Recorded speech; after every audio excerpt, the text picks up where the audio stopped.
So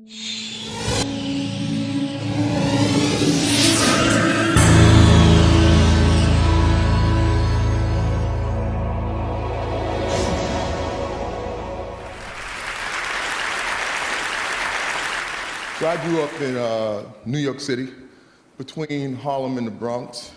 Growing up as a boy, we was taught that men had to be tough, had to be strong, had to be courageous, dominating, no pain, no emotions, with the exception of anger and definitely no fear.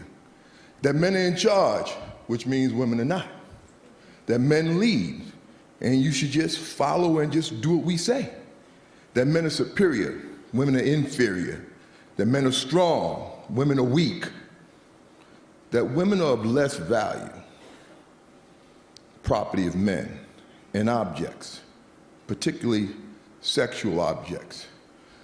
I've later come to know that to be the collective socialization of men, better known as the man box. See, this man box has in it all the ingredients of how we define what it means to be a man.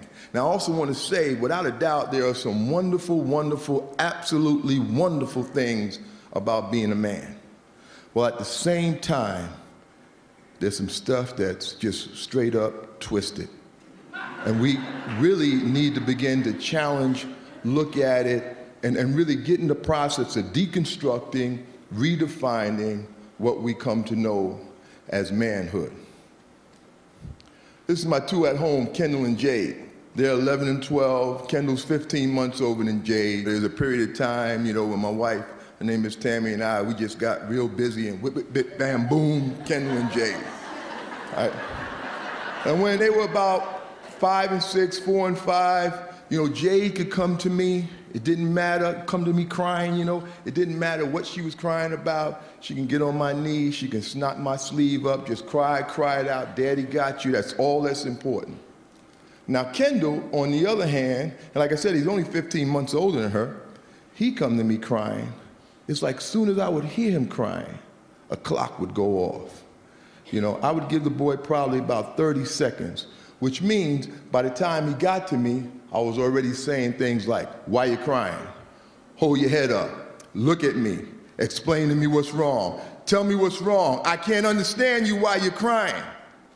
And out of my own frustration of my role and responsibility of building him up as a man to fit into these guidelines and these structures that are defining this man box, I would find myself saying things like, just go in your room. Just go on in your room, sit down, get yourself together, and come back and talk to me when you could talk to me like a what? A man. Like a man. And he's 5 years old.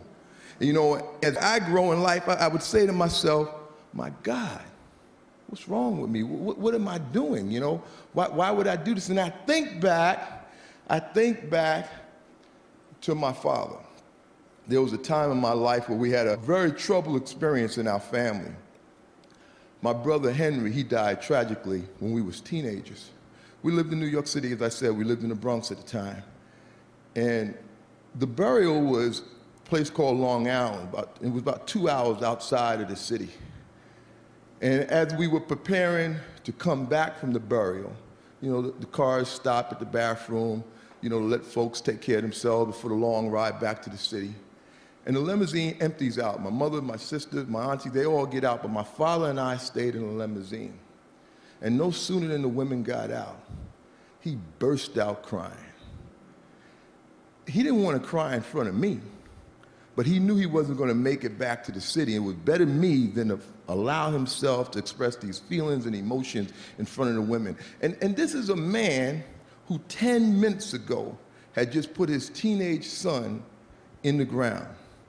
Something I just can't even imagine.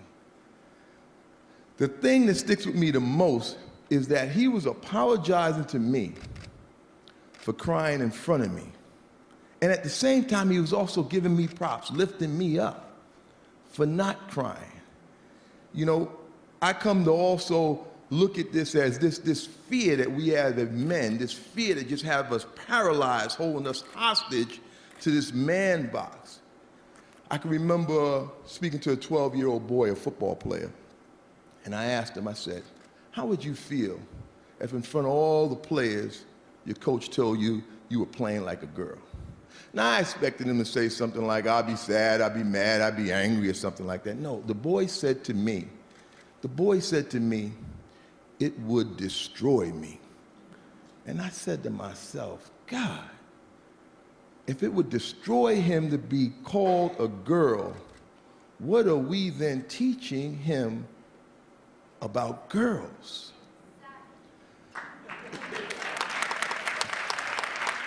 It took me back to a time when I was about 12 years old. I grew up in tenement buildings, you know, in the inner city, and at this time we're living in the Bronx. And in the building next to where I lived, there was a guy named Johnny. He was about 16 years old, and we were all about 12 years old, younger guys, and he was hanging out with all us younger guys. And this guy, he was up to a lot of no good. He was the kind of kid where parents would have to wonder, what is this 16-year-old boy doing with these 12-year-old boys? And he did spend a lot of time up to no good. He was a troubled kid. You know, his mother had died from a heroin overdose. He was being raised by his grandmother. His father wasn't on the set. His grandmother had 2 jobs. He was home alone a lot. But I gotta tell you, we young guys, we looked up to this dude, man. He was cool. He was fine. That's what his sister said. He was fine, right? He was having sex. You know, we all looked up to him. So one day I'm out in front of the house doing something, just playing around, doing something, I don't know what. He looks out his window, he calls me upstairs. He said, hey, Amp, they called me Anthony growing up as a kid. Hey, Anthony, come on upstairs. Johnny called, you go. So I run right upstairs. As he opens the door, he says to me, do you want some? Now, I immediately knew what he meant, because for me growing up at that time and our relationship with this man box, do you want some meant one or two things, sex or drugs. And we weren't doing drugs. Now, my box, my card, my man box card was immediately in jeopardy. 2 things. One, I never had sex. We don't talk about that as men. You only tell your dearest, closest friends sworn to secrecy for life the first time you had sex. For everybody else, we go around like we've been having sex since we was 2. There ain't no first time. The other thing I couldn't tell him is that I didn't want any. You know, that's even worse. We're supposed to always be on the prowl. Women are objects, especially sexual objects. So anyway, I couldn't tell him any of that. So like my mother would say, make a long story short, I just simply said to Johnny, yes. He told me go in his room. I go in his room, on his bed is a girl from the neighborhood named Sheila. She's 16 years old, she's nude. She is what I know today to be mentally ill, higher functioning at times than others.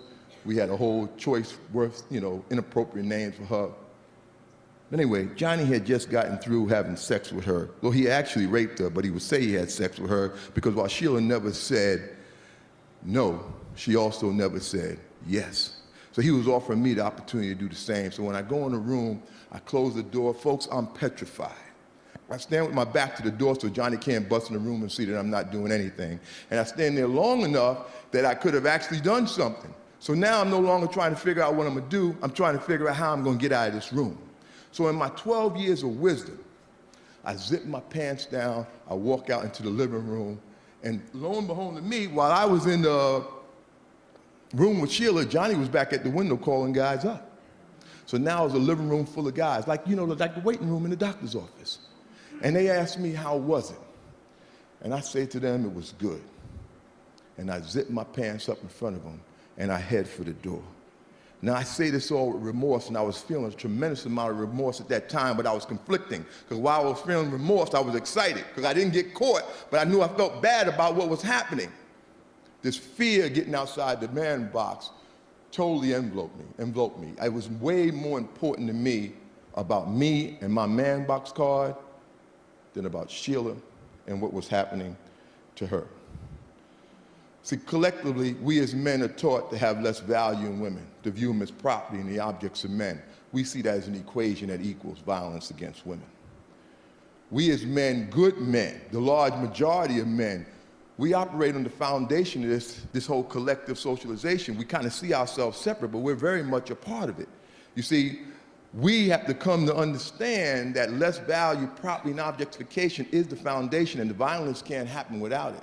So we're very much a part of the solution as well as the problem. The Centers for Disease Control says that men's violence against women is at epidemic proportions. It's the #1 health concern for women in this country and abroad.